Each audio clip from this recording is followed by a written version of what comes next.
এক যুবক চোখের ইশারায় তার মাসিকে ডাকল। মাসি তার ইশারা দেখে চোখের ইশারায় জানাল, আমি এখনই আসছি গো। বাড়িতে বিয়ের আমেজ ছিল এবং প্রচুর ভিড় ছিল। কিন্তু বাড়িতে একটি ঘর ছিল যেখানে গমের বস্তা রাখা ছিল এবং সেই ঘরটি অন্ধকার ছিল। সেই ঘরে সে তার মাসিকে ডাকতে লাগল।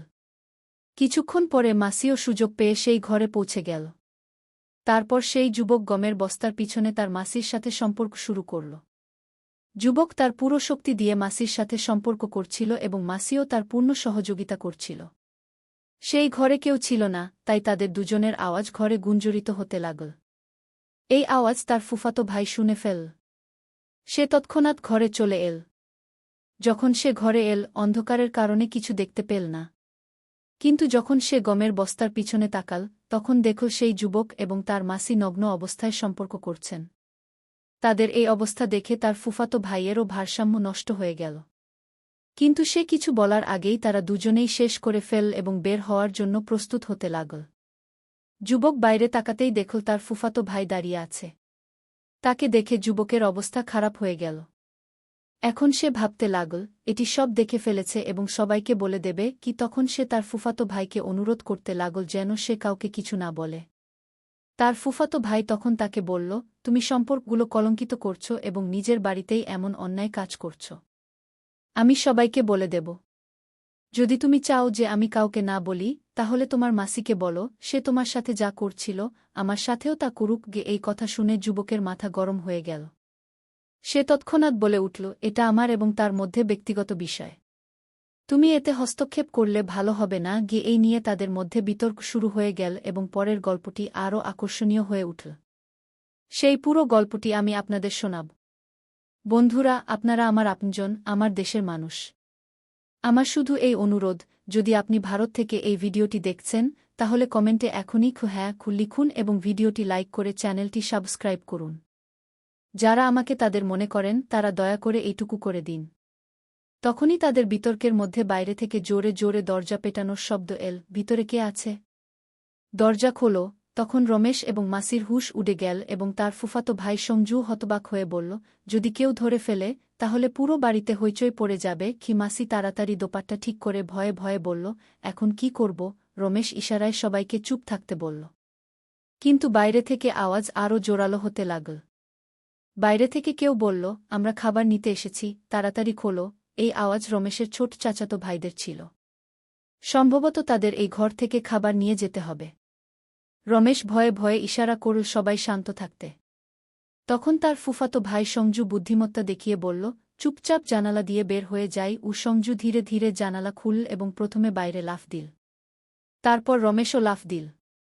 কিন্তু মাসি একটু ভয় পেয়ে গিয়েছিল।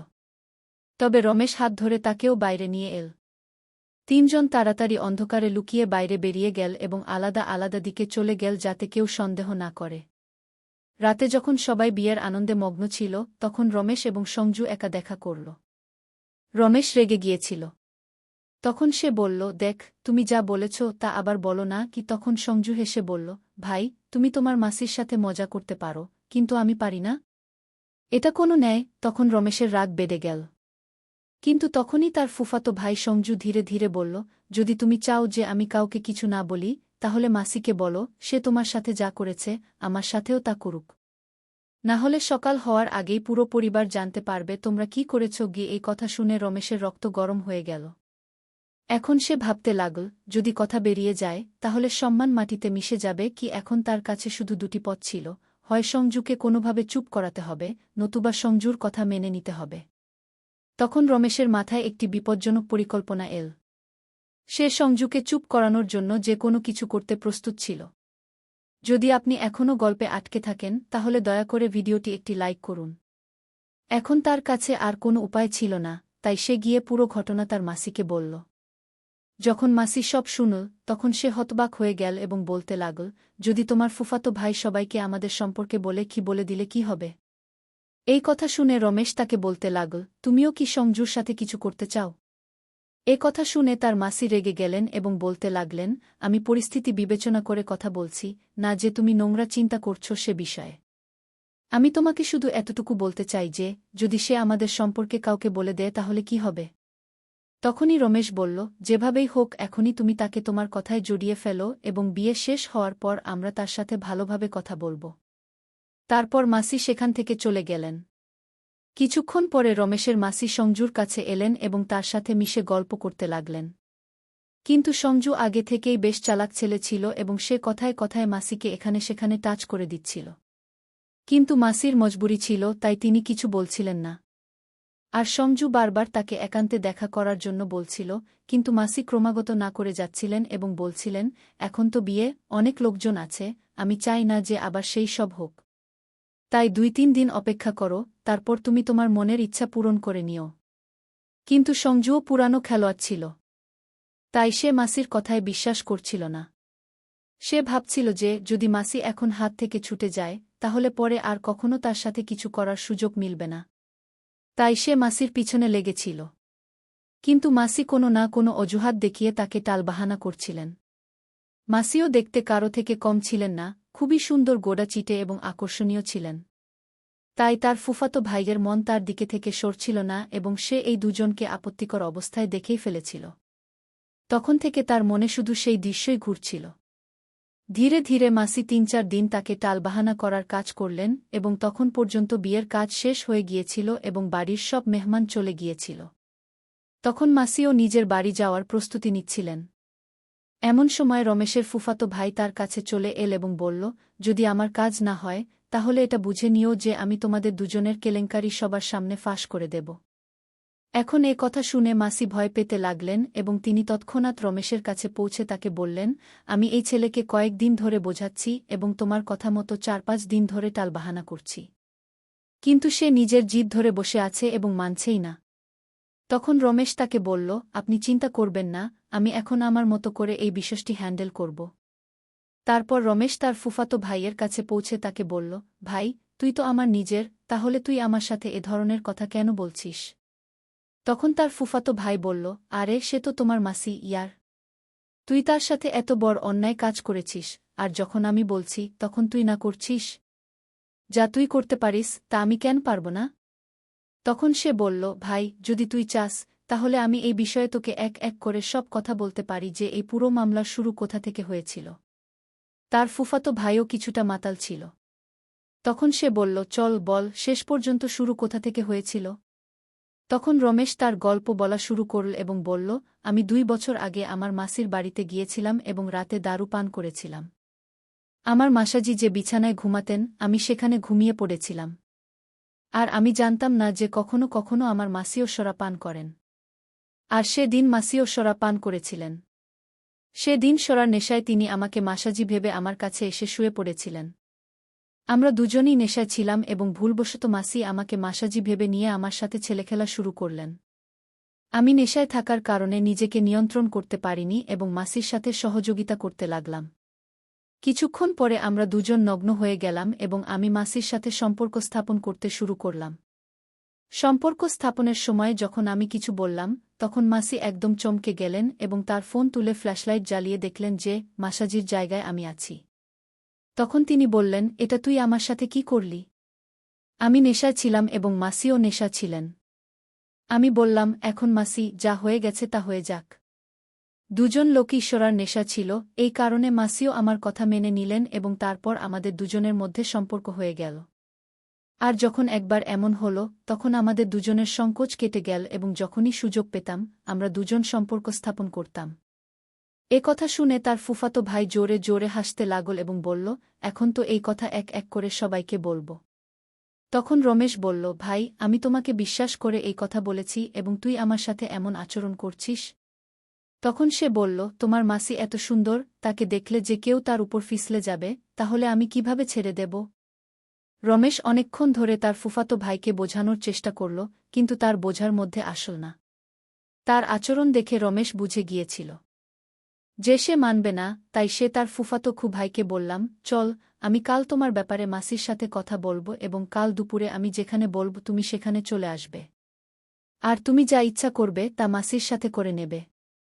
এই কথা শুনে রমেশের ফুফাতো ভাই খুব খুশি হল এবং বলতে লাগল, আমি শুধু এটাই চাই। আর যদি কাল দুপুরের পর তোমরা কোনো নাটক কর, তবে আমি সন্ধ্যা পর্যন্ত সব কথা সবাইকে বলে দেব। তারপর রমেশ চুপচাপ সেখান থেকে চলে এল এবং বাড়িতে এসে শুয়ে পড়ল। সে সারারাত তার মাথায় এই চিন্তাই করতে লাগল যে এখন শেষ পর্যন্ত কি করা উচিত। পরের দিন সকালে সে সঞ্জুকে বলল, দুপুর 1টায় তুমি আমার বলা জায়গা চলে আসবে। কারণ বাড়িতে তুমি যা চাও তা সম্ভব নয়। তাই আমি মাসিকে 1টায় হাইওয়ের পাশের একটি জঙ্গলে ডেকেছি। সে সেখানে আসছে। আর আজ তুমি যা ইচ্ছা করবে তা আমার মাসির সাথে আমারই সামনে করে নেবে। আমি তোমাকে থামাব না, মাসিও তোমাকে মানা করবে না। এই কথা শুনে তার ফুফাতো ভাই খুশি হয়ে গেল। গল্পটি যদি ভালো লেগে থাকে তবে দয়া করে একটি লাইক দিয়ে দিন। সে তার বলা লোকেশনে পৌঁছে গেল। যখন সে সেখানে পৌঁছাল তখন রমেশ এবং তার মাসি বসেছিলেন। তখনই সঞ্জু দ্রুত মাসির কাছে পৌঁছে বলল, তাড়াতাড়ি করো, আমি নিয়ন্ত্রণ করতে পারছি না। যেই সঞ্জু মাসির কাছে পৌঁছাল অমনি রমেশ তার পকেট থেকে একটি ধারালো অস্ত্র বের করে সঞ্জুকে আঘাত করা শুরু করল।